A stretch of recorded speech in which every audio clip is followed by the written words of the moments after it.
मोदी जी को जय श्री राम, मोदी जी को जय श्री राम, मोदी जी को जय श्री राम।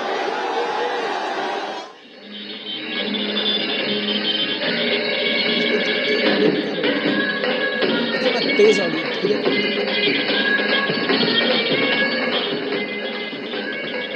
तो ये तस्वीरें आप देख रहे हैं गाजियाबाद से, जहां प्रधानमंत्री नरेंद्र मोदी एक रोड शो में हिस्सा ले रहे हैं। आप देख सकते हैं किस तरह से जबरदस्त भीड़ उमड़ी है प्रधानमंत्री नरेंद्र मोदी का स्वागत करने के लिए। उनकी एक झलक पाने के लिए लोगों का हुजूम उमड़ पड़ा है। जगह जगह सांस्कृतिक कार्यक्रम भी किए जा रहे हैं। नृत्य और गायन के द्वारा भी प्रधानमंत्री नरेंद्र मोदी का स्वागत किया जा रहा है और सड़क के दोनों ओर जबरदस्त भीड़ उमड़ी हुई है प्रधानमंत्री नरेंद्र मोदी की एक झलक पाने के लिए।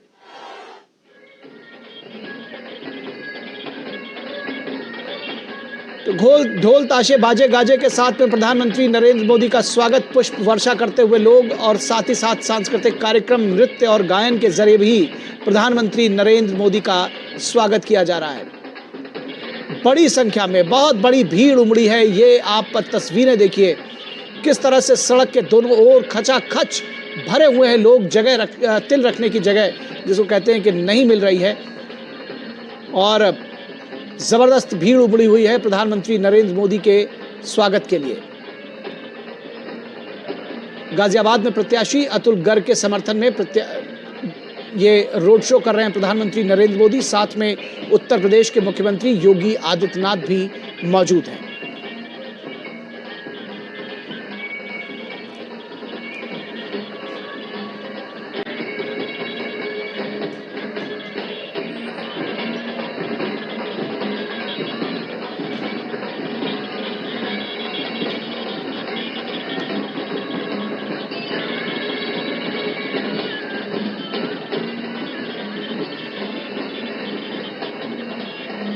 बहुत बड़ी संख्या में लोग उमड़े हुए हैं दिल्ली से सटे गाजियाबाद में प्रधानमंत्री नरेंद्र मोदी की एक झलक पाने के लिए।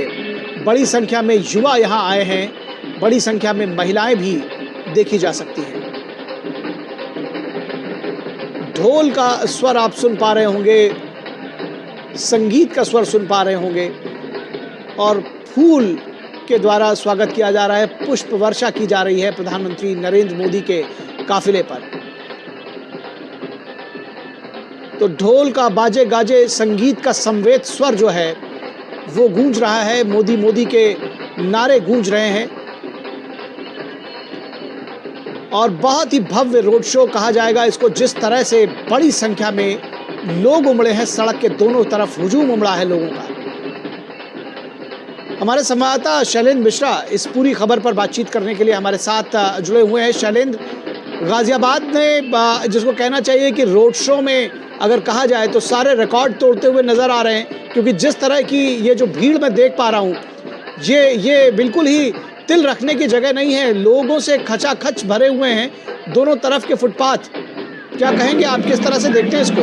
देखिए, गाजियाबाद के मुख्य शहर में ये रोड शो प्रधानमंत्री नरेंद्र मोदी का हो रहा है। सड़कों के दोनों तरफ हम देख रहे हैं कि बड़ी संख्या में महिलाएं हैं, बड़ी संख्या में जो युवा हैं, गाजियाबाद के जो स्थानीय लोग हैं वो दिखाई दे रहे हैं। तो उत्साह है। रोड शो के रास्ते पर हम देख रहे हैं कि जो मोदी सरकार ने तमाम जो उपलब्धियां हासिल की है, उत्तर प्रदेश में जो तमाम सफलताएं हासिल हुई है, उनको दर्शाया गया है। राम जन्मभूमि मंदिर की रेप्लिका है वो यहाँ पर रखी गई है। इस तरह से भव्य माहौल में हम देख रहे हैं कि रोड शो में प्रधानमंत्री नरेंद्र मोदी साहब से उत्तर प्रदेश के मुख्यमंत्री योगी आदित्यनाथ भी हैं। दोनों तरफ जनता अभिवादन कर रही है, प्रधानमंत्री नरेंद्र मोदी अभिवादन स्वीकार कर रहे हैं। ये गाजियाबाद बहुत महत्वपूर्ण सीट है।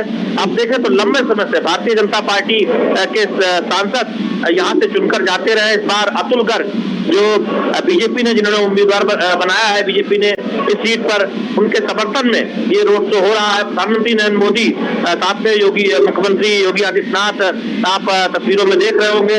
आप देखें सड़कों के दोनों तरफ जिस तरह से भव्य एक वातावरण में जिस तरह से जनता उत्साहित है, स्वागत कर रही है प्रधानमंत्री नरेंद्र मोदी का। और हम देख रहे हैं कि प्रधानमंत्री भी बहुत एक तरह से जनता के अभिवादन को स्वीकार कर रहे हैं। तो बहुत महत्वपूर्ण सीट है बीजेपी के लिहाज से। आज हम देख रहे हैं कि तकरीबन 1.5 किलोमीटर लंबा ये रोड शो जो गाजियाबाद बस अड्डे के थोड़े आगे से शुरू होकर मुख्य चौराहे से गुजरते हुए आगे बढ़ रहा है। और देख रहे हैं कि ये जो मुख्य रास्ता है गाजियाबाद शहर का, ये उस मुख्य रास्ते से होता हुआ रोड शो आगे बढ़ रहा है। तो बहुत उत्साहजनक माहौल है। भारतीय जनता पार्टी के कार्यकर्ता बहुत प्रफुल्लित है। और तमाम हमने लोगों से बात की रोड शो के शुरू होने से पहले, जो आसपास से यहाँ पर प्रधानमंत्री नरेंद्र मोदी को देखने के लिए आए हुए थे, वो तमाम उपलब्धियों का जिक्र कर रहे थे। उनका कहना था कि प्रधानमंत्री नरेंद्र मोदी को नजदीक से देखने के लिए आए, उनका अभिवादन करने के लिए आए।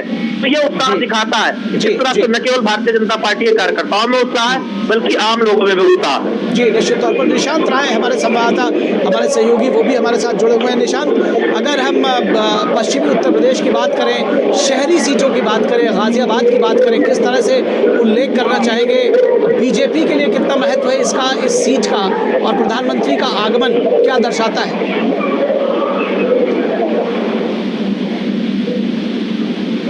निशांत, आप हमारे साथ जुड़े हुए हैं। गाजियाबाद की अगर बात की जाए तो इसको बीजेपी का गढ़ कहा जाता है। और पिछली बार भी जनरल वीके सिंह यहाँ से बीजेपी के उम्मीदवार थे, जो कि देश में नंबर 2 जीत उन्होंने हासिल की थी, जो मतों की बात की जाए। और अब एक बार फिर यहाँ पर बीजेपी ने अतुल गर्ग को उम्मीदवार बनाया। ऐसे में प्रधानमंत्री नरेंद्र मोदी का यहाँ रोड शो ये दिखलाता है कि बीजेपी इस बार भी गाजियाबाद लोकसभा में बड़ी जीत हासिल करने की तमाम कोशिशें कर रही है। उन्हीं कोशिशों के चलते प्रधानमंत्री नरेंद्र मोदी आज यहाँ पर मालीवाड़ा चौक से चौधरी मोड़ तक ये रोड शो कर रहे हैं, जिसमें उनके साथ उत्तर प्रदेश के मुख्यमंत्री योगी आदित्यनाथ भी हैं और जनरल वीके सिंह जो केंद्रीय मंत्री हैं वो भी उनके साथ हैं, और जो उम्मीदवार हैं अतुल गर्ग वो भी उनके साथ नजर आ रहे हैं। कहा जा सकता है कि गाजियाबाद जैसी महत्वपूर्ण सीट पर प्रधानमंत्री का ये आना कहीं ना कहीं गौतम बुद्ध नगर, मेरठ और आसपास की सीटों के लिए एक बड़ा संदेश है। और सीधे तौर पर बीजेपी तमाम समीकरणों को साधने की कोशिश कर रही है। और इसमें कोई दो राय नहीं है कि प्रधानमंत्री नरेंद्र मोदी से ज्यादा फिलहाल यहाँ पर मास अपील वाला कोई बड़ा नेता है। जी निशांत, आपने जिस तरह से कहा कि गाजियाबाद हमेशा से बीजेपी के लिए एक सेफ सीट मानी जाती है, पिछली बार भी जनरल वीके सिंह 6 लाख से अधिक मतों से यहां से जीते थे, और इसके बाद जिस तरह से प्रधानमंत्री यहां पर एक बार फिर से पहुंचे हैं जनता के बीच में और ये हुजूम उमड़ा है, कहीं ना कहीं ये संदेश जो विपक्षी हैं उनके लिए भी है। जनता के साथ जो मास अपील है वो तो हो ही रही है, लेकिन इसके जरिए एक संदेश भी देने की कोशिश की जा रही है कि ये देखिए इतना हुजूम हमारे साथ उमड़ा है, इतनी जनता हमारे साथ जुड़ी हुई है। बिल्कुल, ये दिखलाता है कि सेफ सीट पर भी बीजेपी किस तरीके से चुनाव लड़ रही है। बीजेपी अपने सबसे बड़े नेता को यहाँ पर लाकर रोड शो कर रही है। इसका सीधा मतलब यही है, चाहे कोई भी सीट हो, बीजेपी के तमाम कार्यकर्ता, तमाम नेता जो हैं वो उस पर जी जान से चुनाव लड़ रहे हैं। और प्रधानमंत्री नरेंद्र मोदी के आने के बाद से ये बात दिखलाती है कि गाजियाबाद में जो इंडी गठबंधन की बात की जाए या अन्य दलों की बात की जाए तो उनके लिए राह आसान नहीं है। और खुद जब प्रधानमंत्री नरेंद्र मोदी यहाँ पर रोड शो कर रहे हैं तो में इंडी गठबंधन के जो दिग्गज नेता हैं, ये देखने वाली बात होगी कि वो क्या गाजियाबाद आते हैं, यहाँ पर रोड शो या यहाँ पब्लिक के साथ मिलते हैं। कहीं ना कहीं ये चीजें दिखलाती हैं कि बीजेपी किस तरीके से धरातल पर, ग्राउंड पर अपने राजनीति सक्रियता को बार बार उजागर करती है और कार्यकर्ताओं से सीधा जो इनके सबसे बड़े नेता हैं वो कनेक्ट होने का काम करते हैं, जनता से कनेक्ट होने का काम करते हैं। अगर अभी की बात की जाए तो मालीवाड़ा चौक से चौधरी मोड़ लगभग 1.25 किलोमीटर का ये पूरा रास्ता है, और इस पूरे रास्ते पे हजारों की संख्या में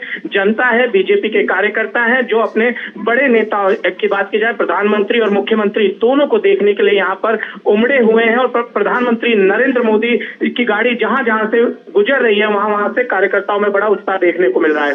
जी जी जी, निशांत हमारे साथ बने रहिए। हमारे साथ शैलेंद्र भी जुड़े हुए हैं। शैलेंद्र, क्या कोई मैसेज पूरे पश्चिमी उत्तर प्रदेश में, गौतम बुद्ध नगर जिले में जो सब अर्बन एरियाज हैं दिल्ली के, उन सब में दिया जा रहा है इस रैली के जरिए, इस रोड शो के जरिए?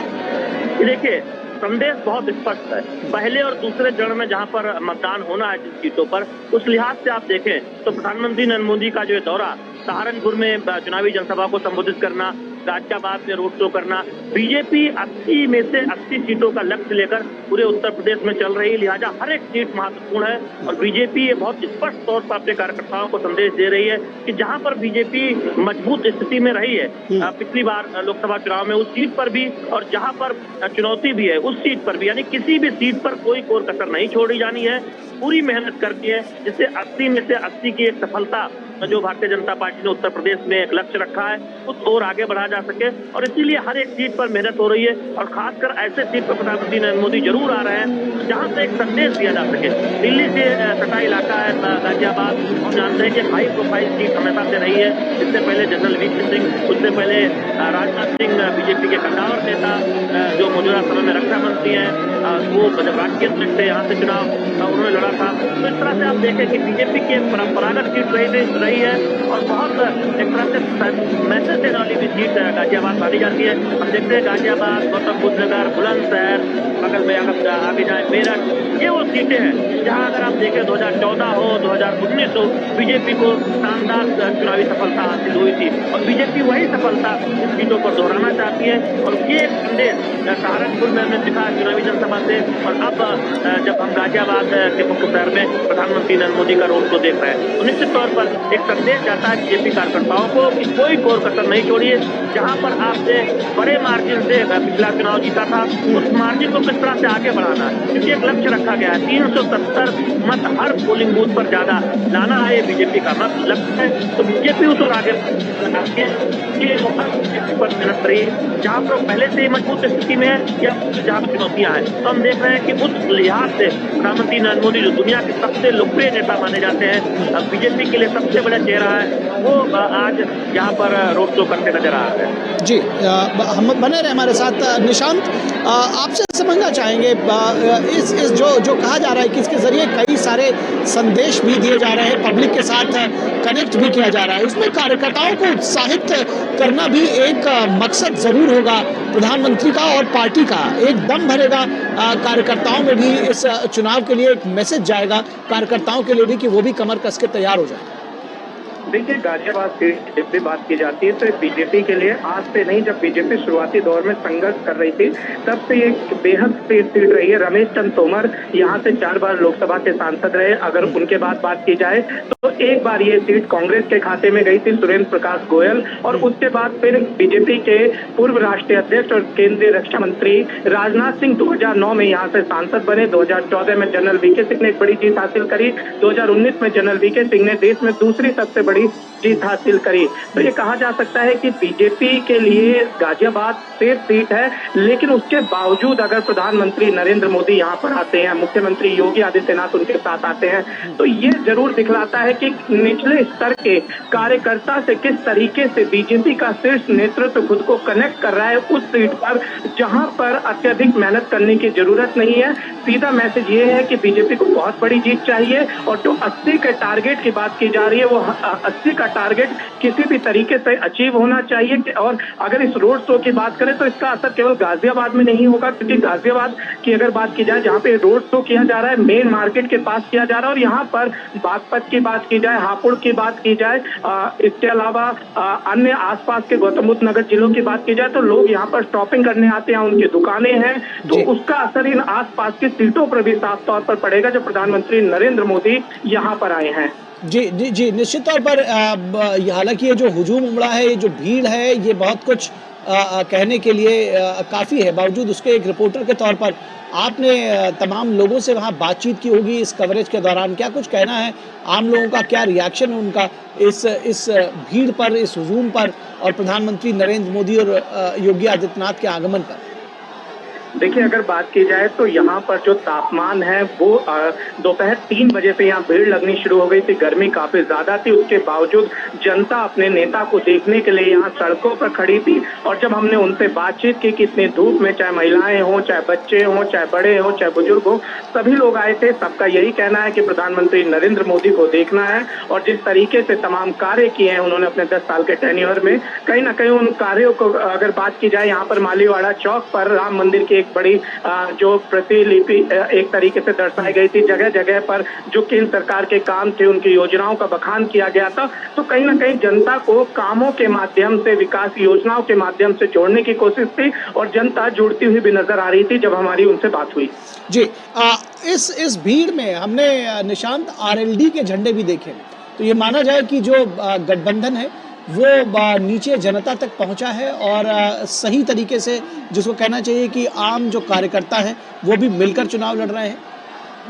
देखिए, बिल्कुल, जहां तक आरएलडी गठबंधन की बात की जाए तो आरएलडी का सबसे ज्यादा असर पश्चिमी उत्तर प्रदेश में होता है और गाजियाबाद, गौतम बुद्ध नगर, बागपत, इसके अलावा बात की जाए मेरठ, मुजफ्फरनगर, इन तमाम सीटों पर उसका बड़ा जो वोटर हैं वो यहाँ पर मौजूद है। गाजियाबाद में बात की जाए तो आरएलडी के जिला अध्यक्ष यहाँ पर दोपहर से ही मौजूद थे और आरएलडी के तमाम कार्यकर्ता यहाँ पर मौजूद थे और सबकी कोशिश थी कि जिस तरीके से प्रधानमंत्री नरेंद्र मोदी यहाँ रोड शो करेंगे तो उनका सब मिलजुल कर स्वागत करेंगे। और जो गठबंधन जिस तरीके से धरातल पर उतरता हुआ नजर आया है, चाहे इस रोड शो की बात न की जाए, इससे पहले भी प्रधानमंत्री ने जो मेरठ में रैली की थी या आज जो अलग अलग जगहों पर रैली की, वहां अच्छी खासी संख्या में जो आरएलडी के कार्यकर्ता टोपी और झंडे लगाए नजर आ रहे थे।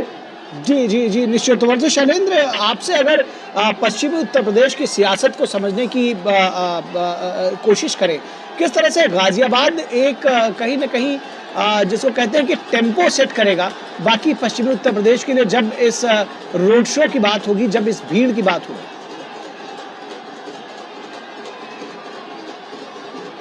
क्या शैलेंद्र हमारे साथ जुड़े हुए हैं? शैलेंद्र, आप हमें सुन पा रहे हैं? जी बिल्कुल निखिल, मैं आपको सुन पा रहा हूँ और आपके सवाल का जवाब देने की कोशिश कर रहा हूँ। क्या आवाज आ रही है? जी जी जी, बताइए शैलेंद्र। मैं कह रहा था कि जो पहले और दूसरे चरण की जो सीटें हैं वो उसमें गाजियाबाद एक सबसे हाई प्रोफाइल की सीट के तौर पर देखी जा रही है। गाजियाबाद, मेरठ और मक्का जैसी सीटें जहाँ पर सबकी बहुत नजरें हैं, इसलिए भी है क्योंकि ये बहुत हाई प्रोफाइल सीट है। यहाँ से हम जानते हैं कि इंडी गठबंधन में कांग्रेस पार्टी के कोटे में सीट दी गई है और ऐसे में कांग्रेस पार्टी को जो 17 लोकसभा सीटें उत्तर प्रदेश में गठबंधन के कोटे के तहत हासिल हुई है, उसमें से गाजियाबाद बाकी हमने पिछले चुनाव में देखा था 2019 में जब आरएलडी साथ नहीं भी थी, तब भी हमने देखा था कि एक शानदार सफलता इस पूरे क्षेत्र में भारतीय जनता पार्टी को हासिल हुई थी। अब आरएलडी के तौर पर जयंत चौधरी भी साथ आए हैं। ऐसे में बीजेपी को लगता है जिन सीटों पर वहां पर जीत का आंकड़ा और बेहतर होने वाला है और यही वजह है कि पार्टी कोई कोर कसर नहीं छोड़ रही है और पार्टी को लगता है कि पहले दूसरे चरण में ही नहीं बल्कि हम जानते हैं कि पूर्वी उत्तर प्रदेश में भी ऐसे गठबंधन बीजेपी ने बनाए हैं, उसमें सुभाषपा साथ आई है, पहले से ही अपना दल साथ में है, प्रवीण की पार्टी साथ में है। तो बीजेपी ने उत्तर प्रदेश में मजबूती के बावजूद तमाम दलों को साथ जोड़ा है, ये सुनिश्चित करने के लिए कि 80 में से 80 सीटें बीजेपी के खाते में आए और उसके लिए कोई कोर कसर हम छोड़ते हुए बीजेपी की तरफ से दिखाई नहीं दे रहे हैं। बीजेपी पूरी कोशिश कर रही मिले और जहां पर वो एक तरह से पार्टी के लिए सेफ सीटें मानी जाती है, वहां पर भी मार्जिन बढ़ाने के लिए, वहां पर भी कार्यकर्ताओं के उत्साह को बनाए रखने के लिए पूरी ताकत लगाई जाए और यही वजह है कि गाजियाबाद से संदेश दिया जा रहा है, गाजियाबाद से मेरठ तक। और आप देखें जो पहले 3 चरणों की अगर हम उत्तर प्रदेश की सीटों की बात करें निखिल, तो मेरठ में चुनावी जनसभा से आगाज प्रधानमंत्री नरेंद्र मोदी ने किया था, एक तरह से पश्चिमी उत्तर प्रदेश की धरती से उत्तर प्रदेश में चुनावी अभियान की शुरुआत की, आज सहारनपुर में चुनावी जनसभा की और आप देख रहे हैं कि गाजियाबाद में रोड शो प्रधानमंत्री नरेंद्र मोदी का। तो तकरीबन पूरा का पूरा पश्चिम उत्तर प्रदेश एक तरफ से कहें प्रधानमंत्री नरेंद्र मोदी की चुनावी जनसभाओं से या फिर रोड शो से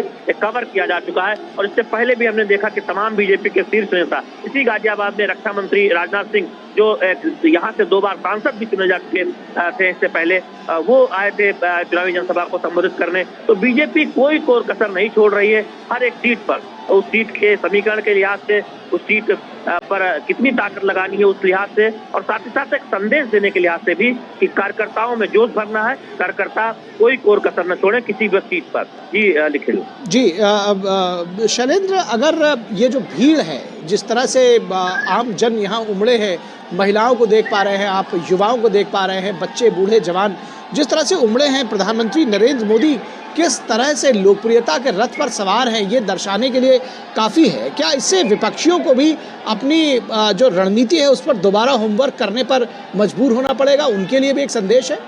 निखिल देखिए, इस बात को विपक्षी दल भी मानते हैं कि प्रधानमंत्री नरेंद्र मोदी एक लोकप्रिय चेहरा है और बीजेपी के सबसे बड़े चेहरे के तौर पर बहुत चुनावी जनसभाएं करते हैं और उनकी जनसभाओं में, उनके रोड शो में जिस तरह की भीड़ दिखाई देती है और भीड़ का जो एक रिस्पांस दिखाई देता है, अपने नेता से जो कनेक्ट दिखाई देता है, वो दिखाता है कि कितना कनेक्ट प्रधानमंत्री नरेंद्र मोदी का आम लोगों के साथ है। आप इस भीड़ में देखें, ये ज्यादातर स्थानीय लोग हैं, इसमें महिलाएं बड़ी संख्या में हैं। हमने एक ऐसे बुजुर्ग से बात की जो इलाज के लिए यहाँ कुछ एक अस्पताल में आए हुए थे, उनका इलाज हो चुका था, वापस जाते तो यहाँ पर रुके हुए। उन्होंने कहा कि दरअसल मुझे पता चला कि यहाँ प्रधानमंत्री नरेंद्र मोदी का रोड शो होने वाला है, इसलिए वो यहाँ रुक गए हैं। बहुत प्रसन्नचित थे कि तमाम योजनाओं के जरिए उन जैसे बुजुर्ग को भी लाभ काफी हुआ है। तो आप इस तरह के भी लोग जिनको किसी योजना से लाभ हुआ है, प्रधानमंत्री नरेंद्र मोदी की अगुवाई में जो कल्याणकारी योजनाएं हैं उससे लाभ हुआ है, वो लाभार्थी वर्ग वो भी दिखाई देता है बड़ी संख्या में। और शायद 2014 के बाद 2019 में जो जीत हासिल हुई और तमाम विधानसभा चुनाव में जो जीत हासिल हुई, उसमें एक फैक्टर के तौर पर देखा भी जा रहा है कि जो एक नया लाभार्थी वर्ग तैयार हुआ है प्रधानमंत्री नरेंद्र मोदी की कल्याणकारी योजनाओं से प्रभावित होकर, उसने बीजेपी के वोट बैंक को बढ़ाने का काम किया है। और यही वजह है कि बीजेपी अपने मत प्रतिशत के आंकड़े को और आगे ले जाना चाहती है और 50% से ज्यादा मत का एक टारगेट रखा गया है। और जहां पर 50% मत पहले ही हासिल किए जा चुके हैं, वहां पर उसे 60% तक ले जाने का लक्ष्य है। तो एक पार्टी के तौर पर ये बहुत महत्वाकांक्षी लक्ष्य है, लेकिन बीजेपी को लगता है कि इसमें ज्यादा चुनौती नहीं आएगी और पार्टी के राजनीतिक दल के तौर पर बीजेपी कोई कोर कसर नहीं छोड़ रही है अपने उस टारगेट को पूरा करने के लिए। इसीलिए हम देखते हैं कि पन्ना प्रमुख के साथ संवाद हो रहा है। प्रधानमंत्री नरेंद्र मोदी वीडियो कॉन्फ्रेंसिंग के जरिए देश भर के जो बूथ कार्यकर्ता हैं उनके साथ समय समय पर संवाद करते रहते हैं। पन्ना प्रमुख और बूथ प्रमुख से सीधे राष्ट्रीय स्तर पर नेताओं का संवाद होता है और ये सुनिश्चित करने की कोशिश की जा रही है कि हर बूथ पर 370 वोट कैसे ज्यादा हो, भारतीय जनता पार्टी के समर्थन में ज्यादा आए 2019 के मुकाबले, उस पर काम किया जाए। तो इस तरह की चुनावी जनसभाओं में, रोड शो में वो भीड़ दिखाई भी देती है, वो रिस्पांस दिखाई देता है जो प्रधानमंत्री नरेंद्र मोदी के प्रति जनता के प्रेम को दर्शाता है। प्रधानमंत्री नरेंद्र मोदी भी कोई कोर कसर नहीं छोड़ते जनता से संवाद करने में, उनका अभिवादन स्वीकार करने में। और ये तस्वीरें आपको दिख भी रही होंगी जहां हर वर्ग के लोग हैं, महिलाएं हैं बड़ी संख्या में, युवा हैं, आसपास के व्यापारी हैं जो गाजियाबाद के मुख्य शहर से ये रोड शो होकर गुजर रहा है, तो हमें आसपास के व्यापारी भी बड़ी संख्या में दिखाई दे रहे हैं। जी निश्चित तौर पर निशांत भी हमारे साथ जुड़े हुए हैं। निशांत, जब हम उम्मीदवारों के चयन की बात करते हैं, पहले ही चरण में जिस तरह से नाम दिए गए तमाम उम्मीदवारों के, एक बड़ी संख्या में 51 उम्मीदवारों के नाम दिए गए उत्तर प्रदेश जैसे बड़े राज्य में, स्थानीय उम्मीदवारों को मौका देना, अगर गाजियाबाद सीट की बात करें, राजनाथ सिंह और जनरल वीके सिंह जैसे बड़े चेहरे यहाँ पर न सिर्फ चुनाव जीत चुके थे बल्कि कंफर्टेबल मार्जिन और बड़ी मार्जिन के साथ उन्होंने जीत दर्ज की थी। क्या ये एक रणनीति है बीजेपी की? क्या साधारण कार्यकर्ताओं के लिए भी ये एक संदेश है कि किसी भी कार्यकर्ता को चुनाव लड़ा सकती है बीजेपी? निश्चित तौर पर देखिए, बीजेपी ने समय समय पर इस तरीके का संदेश दिया है। हमने पहले लोकसभा चुनाव से पहले बात करें तो 3 राज्यों के मुख्यमंत्रियों की चयन प्रक्रिया एक तरीके से मीडिया से लेकर तमाम बुद्धिजीवों के लिए एक बड़ा झटका थी। जो अनुमान लगाए जा रहे थे, अनुमान पूरी तरीके से टूट चुके थे। इसी तरीके से गाजियाबाद में इस बार बीजेपी ने यहाँ के शहर विधानसभा के विधायक अतुल गर्ग को मौका दिया। और आपको बताएं कि ये जो रोड शो हो रहा है वो शहर विधानसभा में ही पड़ता है, तो जाहिर सी बात है कहीं ना कहीं बीजेपी ये मैसेज दे रही है कि किस तरीके से आम कार्यकर्ता को बड़ा पद दिया जा सकता है। और अतुल गर्ग की बात की जाए तो उनके राजनीतिक इतिहास रहा है गाजियाबाद में। उनके पिता दिनेश चंद्र गर्ग गाजियाबाद के पहले मेयर रहे हैं, बीजेपी से ही वो मेयर बने थे। और उसके बाद अतुल गर्ग जो है यहाँ पर पहले भी चुनाव लड़ चुके थे विधायक का, और एक बार फिर यहाँ पर अतुल गर्ग जो है शहर विधानसभा से विधायक है। तो इसका सीधा मतलब यही है कि आम कार्यकर्ताओं को किस तरीके से आगे बढ़ाना है ये पार्टी सुनिश्चित कर रही है। और जो सीट बहुत वीआईपी सीट मानी जाती थी गाजियाबाद, उस सीट पर आम कार्यकर्ताओं को ये मैसेज दिया है पार्टी ने कि कोई भी वीआईपी नहीं है। जो पार्टी की सेवा करेगा, जो संगठन के हिसाब से चलेगा, उसको पार्टी मौका देगी। और अतुल गर्ग को ये मौका देकर पार्टी ने संदेश को स्पष्ट कर दिया है। जी, मुझे आप लगातार खासतौर पर पश्चिमी उत्तर प्रदेश और गाजियाबाद की सीट पर नजर रखते रहे निशांत। गाजियाबाद में पार्टी की रणनीति के तहत ही प्रधानमंत्री यहाँ पर रैली, ये एक रोड शो कर रहे हैं। किस तरह से इस रणनीति को आगे बढ़ाएंगे और क्या कुछ आपको लगता है कि रणनीति होगी इन चुनावों में बीजेपी की? देखिए, जहां तक पश्चिमी उत्तर प्रदेश की बात की जाए तो पश्चिमी उत्तर प्रदेश में अगर विधानसभा चुनाव का नतीजे देखें तो बीजेपी के पक्ष में काफी अच्छा माहौल था 2022 के चुनाव में, और ऐसे में बीजेपी से 2024 में और मजबूती के साथ आगे लाना चाहती है, जिसके चलते बीजेपी ने आरएलडी के साथ गठबंधन किया, खासकर उन सीटों के लिए जहां पर पिछली बार बीजेपी को काफी मशक्कत करनी पड़ी, हार का सामना करना पड़ा। मुरादाबाद की बात की जाए, अमरोहा की बात की जाए, तो सहारनपुर की बात की जाए, तो ये सीटें थी जहां पर बीजेपी को नुकसान हुआ। लेकिन आरएलडी के अब साथ आ जाने के बाद बीजेपी को उम्मीद है कि पश्चिमी उत्तर प्रदेश इस बार पार्टी क्लीन स्वीप कर सकती है, क्योंकि एक खास जो जाति थी वो नाराज बताई जा रही थी। लेकिन इस बार जब आरएलडी का गठबंधन बीजेपी के साथ हो जाता है पश्चिमी उत्तर प्रदेश में, तो उसका बड़ा असर देखने को मिलेगा। खुद प्रधानमंत्री नरेंद्र मोदी ने जब कमान संभाली है, मैंने पहले भी कहा कि देश में उनसे बड़ा कोई मास अपील वाला लीडर नहीं है। ऐसे में प्रधानमंत्री कहीं पे रैली कर रहे हैं, कहीं पे रोड शो कर रहे हैं, और खुद मुख्यमंत्री योगी आदित्यनाथ भी लगातार पश्चिमी उत्तर प्रदेश के दौरे पर हैं। मुद्दों की बात की जाए तो यहाँ पर मुजफ्फरनगर के बाद से लॉ एंड ऑर्डर एक बड़ा मसला रहा है, लेकिन बीजेपी की सरकार जब 2017 के बाद से बनी तो स्पष्ट रूप से दिखा कि यूपी में लॉ एंड ऑर्डर को लेकर काफी सख्ताई की गई, और उसका असर 2022 के चुनाव में मिला। और 2024 में जब पार्टी पूरी तैयारी के साथ बूथ पर मजबूती के साथ खड़ी है, तो इसका असर जो है चुनाव के नतीजों में साफ तौर पर देखने को मिलेगा। इंडी गठबंधन बेहद परेशान है। हमने देखा है कि किस तरीके से पश्चिमी उत्तर प्रदेश में लगातार अखिलेश यादव अपने कैंडिडेट बदल रहे हैं, और अभी तक वो बात की जाए तो लगातार हर सीट पे कहीं ना कहीं कैंडिडेट को लेकर परेशानियों का सामना करना पड़ रहा है। दूसरी तरफ बीजेपी अपने बूथ मैनेजमेंट के दम पर एक एक बूथ पर पहुंच चुकी है, और प्रधानमंत्री नरेंद्र मोदी अब यहाँ पर नेतृत्व करने की जिम्मेदारी संभाल चुके हैं। जी निशांत, जो आपने मुद्दों की बात कही, जो राष्ट्रीय मुद्दे हैं जिनको लेकर के बीजेपी पूरे देश भर में जा रही है वर्सेस जो स्थानीय मुद्दे हैं, आपको लगता है कि गाजियाबाद में किन किन मुद्दों के सहारे चुनाव लड़ेगी बीजेपी? मास अपील की बात तो अपनी जगह पर ठीक है, और जिस तरह से जो जन समुदाय उमड़ा है वो भी अपनी जगह पर ठीक है, लेकिन मुद्दे तो जरूर जनता के बीच लेकर जाए जाएंगे।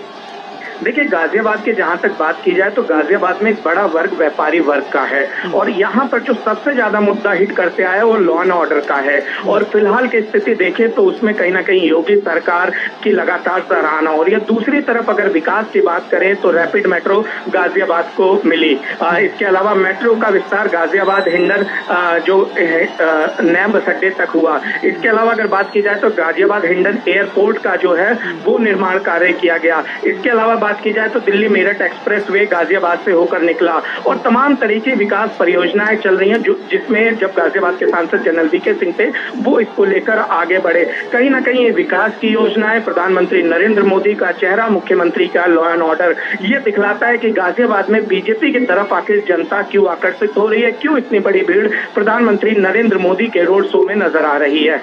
जी जी जी, जब आप पार्टी की रणनीति की बात करते हैं निशांत, तो क्या वोटर टर्नआउट बढ़ाना भी, उदासीन वोटर जैसे कुछ होते हैं उनको भी घर से निकालना इस रणनीति का एक हिस्सा होगा? और जब इस तरह के रोड शोज होते हैं जहां पर एक लोकप्रिय नेता, जैसे आपने कहा कि ट्रम्प कार्ड है या सबसे बड़े लोकप्रिय नेता हैं प्रधानमंत्री नरेंद्र मोदी, उनका भी जनता के बीच पे अपील करना आकर, ये उस रणनीति का एक हिस्सा हो सकता है?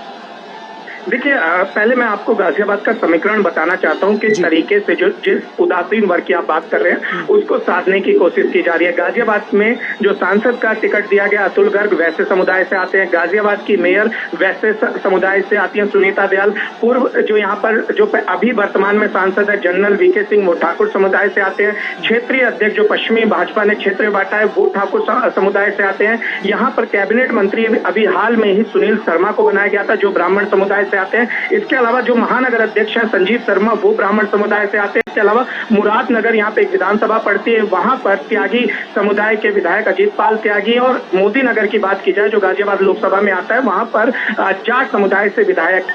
तमाम समाज के सामाजिक जो ताना बाना है और जिसको सोशल इंजीनियरिंग कहा जाता है वो गाजियाबाद में बीजेपी की हमेशा से मजबूत रही है। और ऐसे में जब प्रधानमंत्री नरेंद्र मोदी आते हैं तो युवा वोटर और जो वोटर कहीं ना कहीं उदासीन होता है, कुछ मन में संशय होता है, उसमें इस तरीके के लीडर का यहाँ का रोड शो करना ये दिखलाता है कि बीजेपी कहीं ना कहीं हर वर्ग के जो वोटर है उसको अपने साथ जोड़ना चाहती है और चुनाव में बेहतर से बेहतर प्रदर्शन करना चाहती है। खासकर पिछला जो रिकॉर्ड 6 लाख से ज्यादा मतों का जीतने वाला था उसको तोड़ना चाहते हैं। आपको एक और बात बताऊं कि 2022 के विधानसभा चुनाव में सुनील शर्मा, जो कि साहिबाबाद विधानसभा से आते हैं, गाजियाबाद लोकसभा का हिस्सा है, सबसे ज्यादा मतों से जीतने वाले विधायक रहे हैं। तो ऐसे में बीजेपी को उम्मीद है कि इस बार गाजियाबाद से उसे रिकॉर्ड तोड़ जीत मिलेगी। और बात की जाए उम्मीदवार की, तो हालांकि तमाम उम्मीदवार अपने तरीके के दावे करते हैं, लेकिन अतुल गर्ग 6 लाख से ज्यादा वोटों से जीतने का दावा कर रहे हैं। जी जी जी, हमारे साथ हमारे संपादकीय सलाहकार विनोद मिश्रा भी जुड़े हुए हैं। विनोद जी, जिस तरह की ये भीड़ उमड़ी हुई है शहर की सड़कों पर, और सड़क के दोनों तरफ तिल रखने की जगह नहीं है फुटपाथ पर, अगर ये जो तस्वीरें हम देख रहे हैं, आह्लादित हो गए बीजेपी के नेता। तमाम समीकरणों की बात निशांत राय ने अभी की है, लेकिन मोदी की लोकप्रियता इन सब पर सर चढ़कर बोल रही है। देखिए, ये भारतीय लोकतंत्र का, आप ये कहिए कि भारतीय लोकतंत्र में इसको चुनाव को एक बड़ा फेस्टिवल माना जाता है। तो ये चुनाव के फेस्टिवल में जो जनता का रेसिप्रोकेट करता है नेताओं को देखने के लिए जलते जुलूस में आने का, ये भी एक अभूतपूर्व है। अब दुनिया में कहीं ऐसा नजारा आप नहीं देखे होंगे जो भारत में देखते होंगे जी, कि यहाँ चाहे जिन नेताओं के इस दौर में जो रैलियां होती हैं, जो जलसे होते हैं, जुलूस होते हैं, रोड शो होते हैं, एक बड़ी लंबी भीड़ होती है, लोगों की उत्सुकता होती है अपने नेताओं को करीब से देखने का, समझने का। तो ये भीड़ तो एक तरह से आप देखें तो नेताओं के इस रैलियों में भीड़ जो है वो आम बात है। लेकिन प्राइम मिनिस्टर मोदी के रोड शो को जब हम बात करते हैं और जब इस बात की जब हम इस चर्चा करते हैं अपने इस कमेंट्री में, तो इसमें एक कुछ खास होता है। खास ये होता है कि जितने भी लीडरों का अभी हम देख रहे हैं रोड शो हो रहा है या रैलियां हो रही है, वो सीजनल होता है। वो चुनाव के दौरान लीडर जाते हैं, अपने लोगों से मिलते हैं। लेकिन प्राइम मिनिस्टर मोदी का ये जो रिचार्ज प्रोग्राम है रोड शो के जरिए, ये आप देखते होंगे कि सालों भर चलता है। अब तक के इसमें भारत के प्राइम मिनिस्टर के इसमें अगर आप देखें कि जितने भी प्राइम मिनिस्टर हुए हैं, पीएम मोदी से इतना रोड शो शायद ही किसी प्राइम मिनिस्टर न किया हो। और वो भी कोई आज ऐसा नहीं है कि यूपी के पीएम सांसद आते हैं, बनारस से सांसद आते हैं तो यूपी से उनका एक लगाव है, ऐसा नहीं है। वो देश के किसी भी हिस्से में जाए, चाहे लक्षद्वीप में जाए, कन्याकुमारी में जाए, नॉर्थ ईस्ट के किसी आप स्टेट में जाए, हर जगह पीएम का जो एक आकर्षण है लोगों से मिलने का, रिचॉर्ट का, उसको आप एक अलग तरह से देखते हैं कि आप जब देखते हैं कि पीएम के रोड शो के लिए लोग कैसे घंटों घंटों का इंतजार करते हैं पीएम की एक झलक पाने के लिए। और वो ऐसे ही प्राइम मिनिस्टर मोदी को आप देखते होंगे तो उसी तरह से हर रोड शो में एक एक लोगों को एक तरह से वो अभिवादन को स्वीकार करते हैं, उनके साथ में नजर मिलाते हुए और एक तरह से अभिवादन करते हुए जब वो कनेक्ट करते हैं, तो ये जब बात आपके सामने में टेलीविजन स्क्रीन पे अभी दिख रही होगी, तो जब आप पीएम मोदी को जननायक कहते हैं तो ये जननायक कोई फ्रेज नहीं है। ये इसी रैली में, इसी तरह के रोड शो का जो लोगों का आकर्षण है वो उन्हें एक जननायक बनाता है। अभी आप इस देखिए, पिछले इलेक्शन में पिछले 2-3 महीना में अभी आप गाजियाबाद का टेम्परेचर देखिए, 35-36 डिग्री से ऊपर का टेम्परेचर है।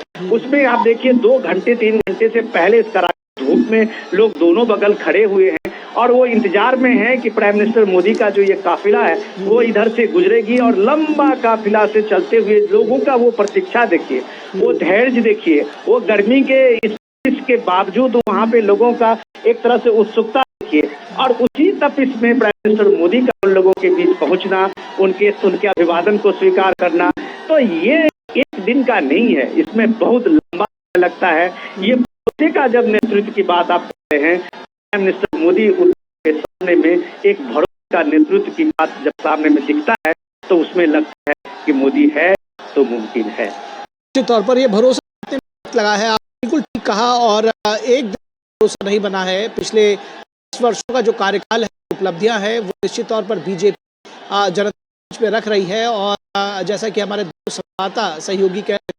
प्रधानमंत्री मोदी के रूप इक्का बीजेपी के पास है। आपने कहा रोड शो भी होते थे, लेकिन जो एक कहा जाए टीम बनाया है पीएम ने, सबसे ज्यादा अब वो रोड शोज भी कई बार देखते होंगे कि नेता भरोसा करते थे, लेकिन जनता के साथ सीधा कनेक्ट करने का जो तरीका है ये ज्यादा मुफीद है नेता के लिए। और प्रधानमंत्री ने नया ट्रेंड सेट किया। मानिए कि उत्तर पश्चिम ये गांधी के पास हैं। 40 साल के बाद देश को एक राष्ट्रीय नेता के रूप में प्राइम मिनिस्टर मोदी में है। प्राइम मिनिस्टर अंडमान निकोबार के द्वीप समूह में जाके रैली कर या गाजियाबाद में के शहर बार ये मोदी का एक झलक, और वो इसलिए रहता है कि ये जो मोदी का आकर्षण है आप टेलीविजन से या मोदी भाषणों से नहीं है। प्राइम मिनिस्टर ने इतने वर्ष जो लोग लाया है, जो बदलाव लोगों ने करीब से देखा है, शहरों की जो बदलते हुए तस्वीर को लोगों ने देखा है, तो जाहिर है उसका एक नेतृत्व है कि इस नेतृत्व ने परिवर्तन की एक झांकी कहते हैं।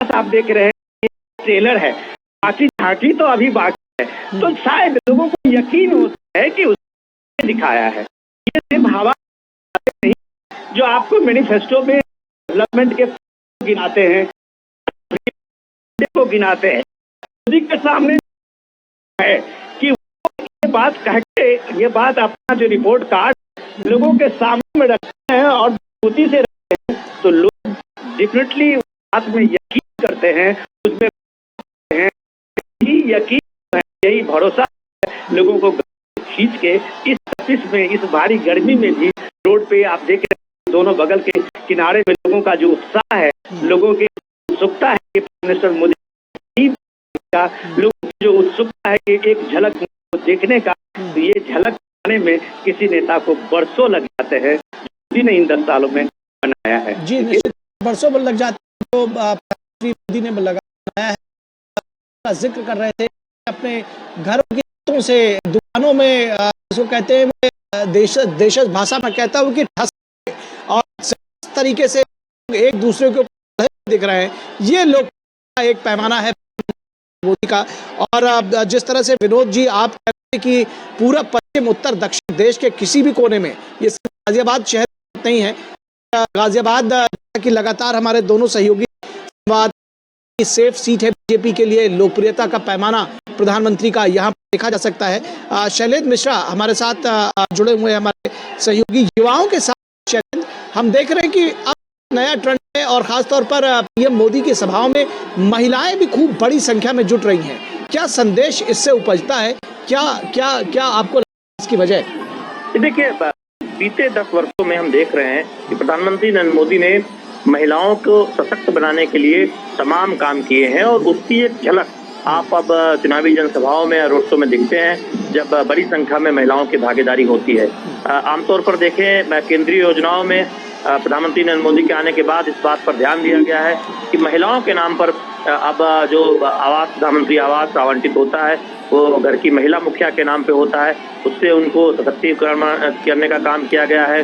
हम लखपति दीदी देख रहे हैं कि तमाम स्वयं सहायता समूह के जरिए महिलाओं को आत्मनिर्भर बनाने का काम किया जा रहा है। और नारी वंदन विधेयक एक तरह से, किस तरह से राजनीतिक भागीदारी महिलाओं की और सुनिश्चित की जानी है, उस तरफ भी एक ऐतिहासिक काम मोदी सरकार ने किया है, जिसमें देश की लोकसभा और विधानसभाओं में 33% आरक्षण को सुनिश्चित किया गया है। इस तरह के हम तमाम काम देखते हैं जो न केवल राजनीतिक तौर पर बल्कि ये सुनिश्चित किया गया है कि आधी आबादी का सशक्तिकरण हो, उनका सामाजिक सशक्तिकरण हो, उनका राजनीतिक सशक्तिकरण हो। वो झलक हमें तमाम जो तस्वीरें हम देखते हैं रोड शो में, या फिर आज ही हम गाजियाबाद के इस रोड शो में देख रहे हैं, निश्चित तौर पर दिखाता है कि किस तरह से उत्साह के साथ महिला, न केवल बीजेपी महिला कार्यकर्ता बल्कि आम महिला वो शामिल होती है। हमने तमाम महिलाओं से बात भी की कि आखिर वो क्या वजह है कि वो प्रधानमंत्री नरेंद्र मोदी को देखने के लिए, उनको सुनने के लिए कई घंटे पहले आ जाती है। सब इस बात को बहुत स्पष्ट तौर पर रेखांकित कर रही थी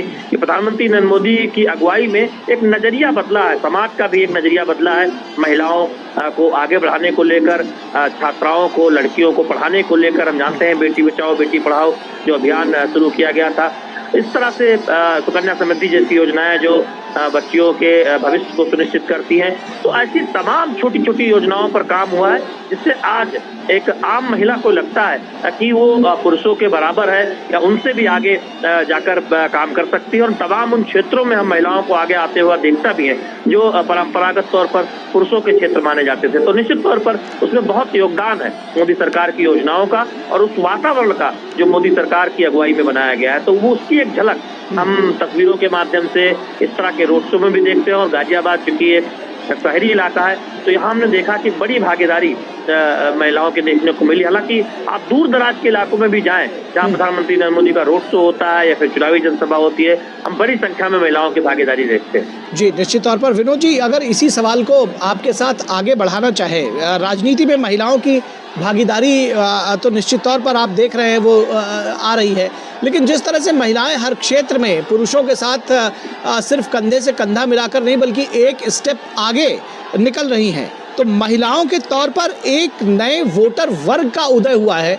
वो पहले का समाज नहीं रहा जब महिलाएं घर की पुरुषों के कहने पर वोट दिया करती थी। और यही वजह है कि जब इस तरह की चाहे वो रैलियां हो या रोड शोज हों, तो वो भी खुल करके हिस्सा ले रही हैं उसमें। निखिल, मैं एक और नई बात कहना चाहूंगा। अभी हमारे दोनों रिपोर्टर आपके साथ जुड़े हुए हैं, वो योजनाओं की बात तो उन्होंने की है और बहुत बखूबी से हम लोगों को योजनाओं की बात समझाया है। और महिला वोटर्स की जो एक ललक है और देश में महिलाओं को जो भागीदारी की बात जब आप करते हैं तो डेफिनेटली ये बात तो चर्चा में आनी ही है। लेकिन मैं अलग बात ये कर रहा हूँ कि मौजूदा इलेक्शन में आप देखिए कि मौजूदा इलेक्शन को अगर आप इस तरह से देखें कि बदले दौर में ये इलेक्शन किस तरह से बदला है, उसमें बदले की बात मैं इसलिए कह रहा हूँ कि बदलाव में सीधे सीधी भागीदारी की बात है। और भागीदारी आधी आबादी के जो प्रमुखता से सामने में आई है वो एक इम्पोर्टेंट चीज है। वो आप कह सकते हैं कि एक तरह से एक इंटरनेशनल खबर की एक हेडलाइन बनती है आजकल कि महिलाएं की जो भागीदारी है इलेक्शन में, चाहे वो वोटिंग आप ये देखें कि जो भी वोटिंग परसेंटेज है, जहाँ जहाँ वोटिंग टर्नआउट है, उसमें महिलाएं सबसे ज्यादा बढ़ चढ़ के हिस्सा लिया है। शहर हो या गांव हो, देश के पूर्वोत्तर राज्य के इलाके में आप जाए या दक्षिण के राज्यों में जाए, तो ये आपको मानना पड़ेगा कि बहुत दिन के बाद महिलाओं ने एक लीडरशिप को लेके अपना एक भरोसा उनके मन में बना है कि देश में सही वक्त में, और जो पीएम कहते थे और लाल किले से कहा था कि यही समय है, सही समय है, तो ये सही समय में नारी शक्ति की बात करके और ये नारी बंधन अधिनियम की बात करके जब उन्होंने भागीदारी की बात की है, तो एक तो एस्पिरेशन तो महिलाओं में बढ़ी है। लीडरशिप को लेके हो, चाहे लोकल बड़ी इलेक्शंस में आप देखें कि लीडरशिप में नेतृत्व को लेके हो, ये सारी चीजें आप देखेंगे तो डेफिनेटली आप कह सकते हैं कि मेन स्ट्रीम में चाहे गांव की हो या शहर की महिलाएं आई हैं। लेकिन मैं जो अलग बात कहना चाह रहा हूँ वो ये भी है कि इस रोड शो का जब आकर्षण आप देखते हैं या जनसभाओं में जो पीएम मोदी को देखने के लिए ललक देखते हैं, और जब आप देखते हैं कि जो लोग बैठे होते हैं, आप बच्चे हों या छोटे मोटे आर्टिस्ट हों गांव में, और वो मोदी के कोई तस्वीर लेके आते हैं और बार बार हाथ हिलाते हैं, तो ये सब चीजें हम लोगों को जनरली हम लोग मीडिया में इस चीज को देख नहीं पाते हैं। लेकिन हमें ये समझना चाहिए कि देश में लंबे अरसे तक जो एक दौर रहा है मिली जुली सरकार की, उसमें प्राइम मिनिस्टर भारत के एक राष्ट्रीय नेतृत्व की बात कहीं खो सी गई थी। ये बड़े दिनों के बाद 30-35 साल के बाद आप कह सकते हैं कि 2 जनरेशन बीत गए इसमें लगभग, और उसके बाद ये देश ने देखा है एक मजबूत देश का लोकतंत्र का एक मजबूत नेतृत्व को देखा है। तो डेफिनेटली एक राष्ट्रीय फलक पे पीएम मोदी के एक मजबूत शख्सियत के रूप में आने के साथ ही आज भले ही इलेक्शन में आप ये देखिए कि पूरा इलेक्शन का जो डिस्कोर्स है वो मोदी एंड एंटी मोदी है। उसमें अगर आप विपक्ष में चले जाएं तो सारे पॉलिटिकल पार्टीज के जो इंडी गठबंधन की बात आप करते हैं उसका एजेंडा सिर्फ एंटी मोदी है।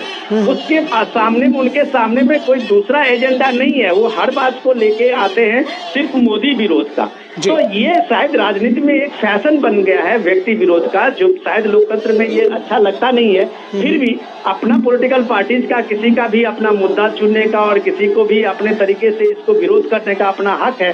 तो जितने भी अपोजिशन के लीडर हैं उनका अपना जो एजेंडा है वो भी सही, लेकिन सबसे बड़ी बात है कि जनता ने, कम से कम आम वोटर्स ने, आम मतदाताओं ने जिस तरीके से रेसिप्रोकेट किया है, जिस तरीके से ये आकर्षण दिखाया है, तो आप कह सकते हैं कि लोगों ने ही मजबूर किया है विपक्ष को एंटी मोदी का एक स्लोगन देने का, क्योंकि लोगों को लगता है कि पीएम के साथ में जो आकर्षण है आम लोगों का, आम लोगों में मतलब आप उसमें आधी आबादी से जोड़ लीजिए, उसमें सारे यूथ से जोड़ लीजिए, इन सारे लोगों का जो आकर्षण है, उनको लगता है कि यही आकर्षण, इतने बड़े आकर्षण के बीच में उनके सामने में शायद कोई बड़ा एजेंडा या बड़ा गारंटी या बड़ी कोई ऐसा न्याय योजना नहीं चल पाएगा। तो ये सीधे सीधे अटैक मोदी पे करते हैं, और जितनी बार अटैक करते हैं उतना लोगों का आकर्षण पीएम से बनता है। और वो एक रोड शो में जिस तरह से लोग आते हैं, तो आप ये बात यकीन मानिए कि लोग इसका जवाब उन्हीं को दे रहे हैं, विपक्ष को, जो इस बात के लिए साबित करना चाहते हैं एंटी मोदी का जो उनकी फिलॉसफी है, वो लोग आके सामने में खड़े होके कहते हैं मोदी है तो मुमकिन है। जी जी जी निशांत, इससे पहले ये देखने में आ रहा था कि अखबारों में, मीडिया में और चुनावों को लेकर बड़ी चर्चा हो रही थी, चौक चौबारों पर भी चर्चा हो रही थी, लेकिन फिर भी उसके बावजूद जनता के बीच में एक सन्नाटा सा था। आज प्रधानमंत्री नरेंद्र मोदी ने जो ये रोड शो किया है, उसके बाद गाजियाबाद, नोएडा जैसे शहरों में, जो सबर्बन टाउन्स हैं दिल्ली के, वहां चुनावी पारा गर्म हो जाएगा। बिल्कुल, प्रधानमंत्री नरेंद्र मोदी के आने के बाद से ये तो तय है कि यहाँ पर अब चुनावी पारा गर्म हो चुका है। और प्रधानमंत्री के रोड शो में जिस तरीके से आम जनता में उत्साह देखा जा रहा है, बीजेपी के कार्यकर्ताओं से ज्यादा संख्या यहाँ आम जनता की है। जो तमाम मार्केट्स हैं, उनके जो दुकानदार हैं, जो वहाँ पर ग्राहक आए हैं, वो हो गए थे। और इन प्रधानमंत्री नरेंद्र मोदी का एक झलक पाने के लिए वो घंटों, जैसा कि मैंने पहले भी बताया कि तापमान यहाँ काफी ज्यादा था, धूप खुली धूप थी, छत पर कोई भी ऐसी जगह नहीं थी जहां पर सर जो है वो छुपाया जा सके, धूप से बचा जा सके। उसके बावजूद अगर जनता 3 घंटे खड़े होकर किसी नेता का इंतजार कर रही है, जिसमें बड़ी संख्याएं में महिलाएं हैं, बच्चे हैं, बुजुर्ग हैं, ये दिखलाता है कि वो नेता कितना लोकप्रिय है। और उसकी लोकप्रियता का असर अब यहाँ पे रोड शो करने के बाद से नजर आने लगेगा। और इंडी गठबंधन को अब ये चिंता करना आवश्यक हो गया है कि जब नरेंद्र मोदी गाजियाबाद की सड़क पर जनता से कनेक्ट हो चुके हैं, तो ऐसे में इंडी गठबंधन के कौन से बड़े नेता गाजियाबाद आएंगे ताकि अपने पक्ष में वो माहौल बना सके। फिलहाल नरेंद्र मोदी इस पूरी महफिल को कह सकते हैं कि उन्होंने अपने दम पर जीत लिया है। और तमाम लोग उनके जाने के बाद से भी उनके जिंदाबाद के नारे यहाँ पर लगा रहे हैं, क्योंकि रोड शो में प्रधानमंत्री काफी आगे चले गए, लेकिन लगातार यहाँ प्रधानमंत्री नरेंद्र मोदी के जिंदाबाद के नारे जो है जनता में जा सकते हैं। जी शैलेंद्र, आगे भी इस तरह के रोड शोज प्रस्तावित है पहले चरण के लिए? जिस तरह का ये एक आगाज किया प्रधानमंत्री नरेंद्र मोदी ने आज गाजियाबाद से, और निशान बता रहे हैं कि काफिला गुजर जा रहा है प्रधानमंत्री का, उसके बावजूद जो लोग हैं वो जिंदाबाद के नारे लगाते हुए थक नहीं रहे हैं और महफिल लूट ली है प्रधानमंत्री नरेंद्र मोदी ने, निशांत का ऐसा कहना है। देखिए निखिल, निश्चित तौर पर बीजेपी की जो रणनीति है, उसमें पहले चरण में या दूसरे चरण में बीजेपी ये चाहती है, ये सुनिश्चित करना चाहती है कि कम से कम एक रोड शो जरूर उस राज्य में जहां पर पहले चरण में चुनाव हो रहा है वहां पर जरूर हो, और उस या फिर पहले या दूसरे चरण में जो लोकसभा सीटें जहां पर चुनाव संभावित है। तो उस लिहाज से हम देख रहे हैं कि उत्तर प्रदेश में आपने देखा कि मेरठ से चुनावी अभियान की शुरुआत हुई और गाजियाबाद में ये रोड शो देखने को मिला। हम आगे देखेंगे कि जहां पहले चरण में मतदान होना है वहां पर कुछ और रोड शो प्रधानमंत्री नरेंद्र मोदी को देखने को मिल सकते हैं, क्योंकि बीजेपी ये सुनिश्चित करना चाहती है कि सबसे लोकप्रिय नेता को, पार्टी के सबसे बड़े नेता को ज्यादा से ज्यादा जनता से वो संवाद कर सकें, जनता के बीच वो जा सकें। ऐसे समय में जब अब लोकसभा चुनाव हो रहा है, निश्चित तौर पर बीजेपी प्रधानमंत्री नरेंद्र मोदी के अधिक से अधिक दौरे जरूर चाहेगी कि प्रधानमंत्री ज्यादा से ज्यादा लोकसभा क्षेत्रों तक पहुंचे और जनता से संवाद करें। तो ये उसकी एक आप देखें रूपरेखा हम यहाँ गाजियाबाद में देखते हैं। जब सहारनपुर के बाद यहाँ पर रोड शो देखने को मिला, तो निश्चित तौर पर ये दिखाता है कि बीजेपी न कोई कोर कसर किसी भी राज्य में या किसी भी सीट को लेकर छोड़ना नहीं चाहती। और दूसरी बात यह है कि बीजेपी को ये बखूबी पता है कि प्रधानमंत्री नरेंद्र मोदी की अगुवाई में जो कुछ बदलाव देश में, उत्तर प्रदेश में दिखाई दे रहा है, उसका उस बात का संदेश कैसे ज्यादा से ज्यादा मतदाताओं तक पहुंचाना है, उसके लिए ये जरूरी है कि बूथ स्तर तक पार्टी कार्यकर्ताओं को तो मोबिलाइज किया ही गया है, साथ ही साथ जहां तक हो सके प्रधानमंत्री नरेंद्र मोदी की ज्यादा से ज्यादा सभाएं, ज्यादा से ज्यादा रोड शो आयोजित किए जाए, उससे पार्टी को लाभ मिल सके। क्योंकि एक महत्वाकांक्षी लक्ष्य के साथ बीजेपी आगे बढ़ रही है। 2014 के मुकाबले हमने देखा 2019 में बीजेपी ने मत प्रतिशत में बढ़ोतरी की थी, सीटों संख्या में बढ़ोतरी की थी।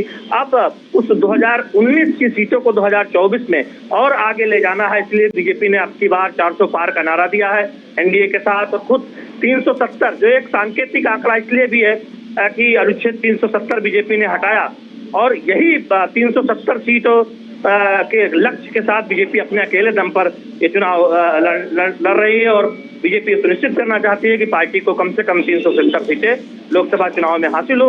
उसके लिए जरूरी है कि बहुत एक बड़ी व्यूह रचना के साथ, संगठन के कार्यकर्ताओं के हौसला अफजाई के साथ, बूथ पर पन्ना प्रमुखों की मेहनत के साथ, प्रधानमंत्री नरेंद्र मोदी के दुनिया के सबसे लोकप्रिय चेहरे की ज्यादा से ज्यादा चुनावी जनसभाओं या फिर रोड शो के साथ पार्टी आगे बढ़े। और इसीलिए 370 मत हर बूथ पे ज्यादा हो, उस पर बहुत फोकस किया गया है। क्योंकि बीजेपी सदैव से जानती है कि अगर किसी राज्य का चुनाव जीतना है या लोकसभा का चुनाव जीतना है तो बूथ जीतना बहुत जरूरी है। इसलिए बूथ अध्यक्षों पर, बूथ कार्यकर्ताओं पर बीजेपी अब बहुत फोकस करती है। और तमाम हमने देखा है कि टिकट वितरण में भी ये दिखा है कि पार्टी के आम कार्यकर्ताओं को जगह दी गई है, पार्टी के आम कार्यकर्ताओं को टिकट दिया गया है, जिससे एक संदेश जा सके कि बीजेपी विपक्षी दलों की तरह वो दल नहीं है जहां पर कुछ चंद परिवारों का कब्जा है। बीजेपी में एक आम कार्यकर्ता राष्ट्रीय अध्यक्ष बन जाता है, बीजेपी में एक आम परिवार का व्यक्ति प्रधानमंत्री के पद पर पहुंच जाता है और बीजेपी में एक आम कार्यकर्ता किसी भी बड़े से बड़े पद पर पहुंच सकता है, सांसद, विधायक, मंत्री बन सकता है। और इस बार के टिकट वितरण में भी हर राज्य में हम देख रहे हैं कुछ ऐसे चेहरे ऊपर लाए गए हैं, क्योंकि बीजेपी ये मानती है कि जो आज का वीआईपी है उसे कभी न कभी आगे बढ़ाया गया था संगठन के तौर पर। तो बीजेपी के लिए कार्यकर्ताओं को आगे लाना चुनावी राजनीति में जहां तक संभव हो सकता है बीजेपी ये प्रयोग करती रहती है।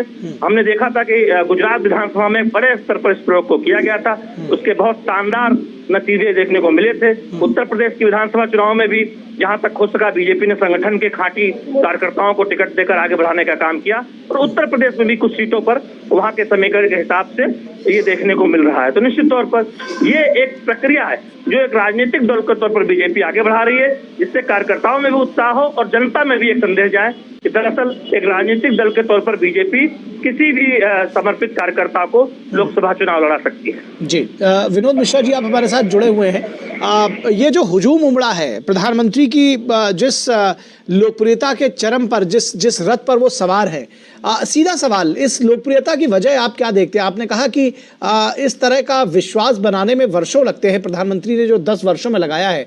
इंदिरा गांधी के बाद आपने एक रेफरेंस दिया कि इस तरह से मास लीडरशिप पहले नहीं दिखती थी। क्या वजह देखते हैं इसकी? लेकिन देखिए, हम लोग जब बात करते हैं लोकतंत्र के और चुनाव की बात करते हैं तो ऐसे लोकतंत्र का ये एक तरह से हम मानते हैं कि ये सबसे बड़ा उत्सव है।